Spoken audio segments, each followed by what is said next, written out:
Você abriu o seu porta-joias, viu que tem um monte de coisa antiga, com estilo que você não usa mais e você não sabe o que fazer com elas? Fica comigo que eu te conto. Olá, eu sou Carla Destre, joalheira e curiosa, e hoje eu tô aqui para compartilhar com você um pouquinho do meu trabalho que eu venho desenvolvendo ao longo de mais de 12 anos de profissão. Hoje eu vou te mostrar detalhadamente os passos de um projeto que nós desenvolvemos para uma cliente que possuía joias antigas que não faziam mais o estilo dela e ela desejava reformar. O caso dela era bem clássico e eu acredito que muitos de vocês que estão aí me assistindo vão se identificar. Ao longo da vida, ela foi adquirindo algumas joias, herdando outras e agora, em uma nova fase, ela percebeu que muitas das peças que ela possuía não faziam mais muito sentido para o estilo dela, para o dia a dia, para o gosto, que com o tempo vai se alterando. Além dessas joias que ela não usava mais, ela também possuía duas gemas lapidadas em forma quadrada e retangular, num tom lavanda, um lilás bem clarinho, que foram herdadas da sua avó. E ela também desejava aproveitar essas pedras em um projeto totalmente personalizado. Para você entender como funciona o meu serviço, eu quero te explicar desde o primeiro passo. Nós somos uma joalheria online, então o nosso atendimento é todo feito à distância. Ou seja, o cliente envia as joias para a gente por correio, portador, como preferir. Nós gravamos a abertura desse pacote em tempo real, para que você, cliente, possa conferir tudo que veio dentro da caixa, as condições em que chegaram e para que a gente possa te atender com o máximo de transparência.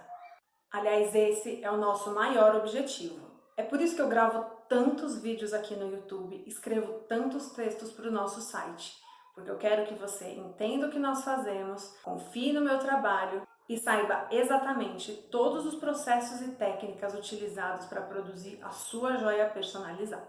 Então, voltando para o caso dessa cliente, a gente precisava fazer duas coisas antes de definir o restante do projeto.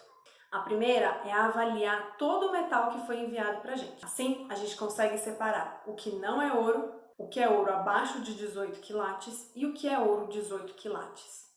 Tendo essa informação, a gente consegue saber exatamente quanto de metal nós vamos ter para trabalhar. No caso dela, a gente selecionou o que não era ouro. Numa segunda etapa, as peças que eram de ouro têm as suas pedras descravadas, para a gente conseguir também excluir o peso das pedras e ter uma real noção de quanto ouro ela tem para a gente poder fazer a joia nova. Assim que foi determinada a quantidade de ouro 18 quilates que a cliente dispunha para elaborar o projeto dela, a gente começou a pensar no modelo das joias. Nesse caso, graças a Deus, o metal que ela possuía era suficiente para produzir duas joias usando as duas pedras que ela queria. As duas pedras, apesar de terem um tom parecido, eram de formatos diferentes. Uma era quadrada e a outra era retangular.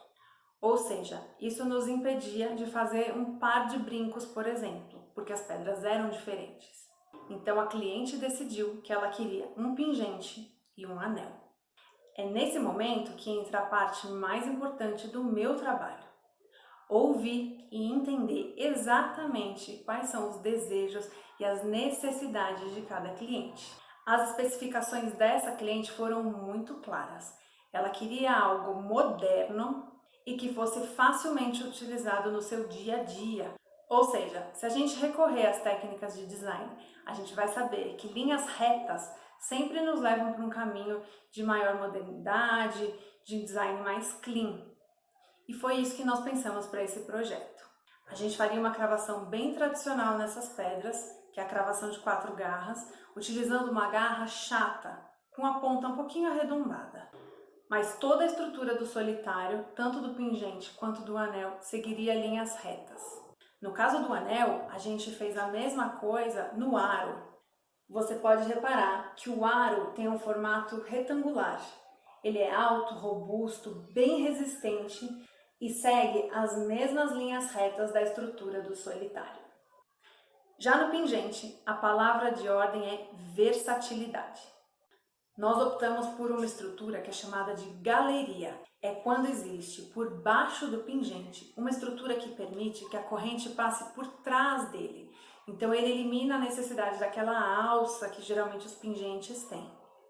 Nesse caso, como a pedra era retangular e nós deixamos a abertura para os 4 lados, a cliente ganhou a possibilidade de usar o pingente nas 2 posições, tanto na vertical quanto na horizontal. Outro detalhe muito interessante dessa estrutura em galeria é que ela permite que você use o pingente em pulseiras. E aqui nesse caso, para essa produção, eu montei com a sugestão de uma renda de algodão. Olha que charme! Aqui você também pode usar de repente um fio de couro ou uma fita de cetim. Escolha o que a sua imaginação mandar. E aí, consegui te inspirar para você dar uma olhadinha no seu porta-joias, selecionar tudo aquilo que você não usa mais, seja porque mudou de gosto, saiu de moda ou porque está quebrado, para fazer uma joia totalmente nova e com a sua cara? Calma, é muito simples. Aqui na descrição do vídeo eu vou deixar um link com os nossos canais de atendimento e você pode entrar em contato para solicitar o seu orçamento totalmente personalizado. Se você gostou de tudo que eu te mostrei aqui, o meu trabalho, o resultado final, gostou desse vídeo, faz o seguinte, não esquece de se inscrever aqui no canal. Assim você vai ser notificado toda vez que tiver uma novidade por aqui. Que Deus te abençoe!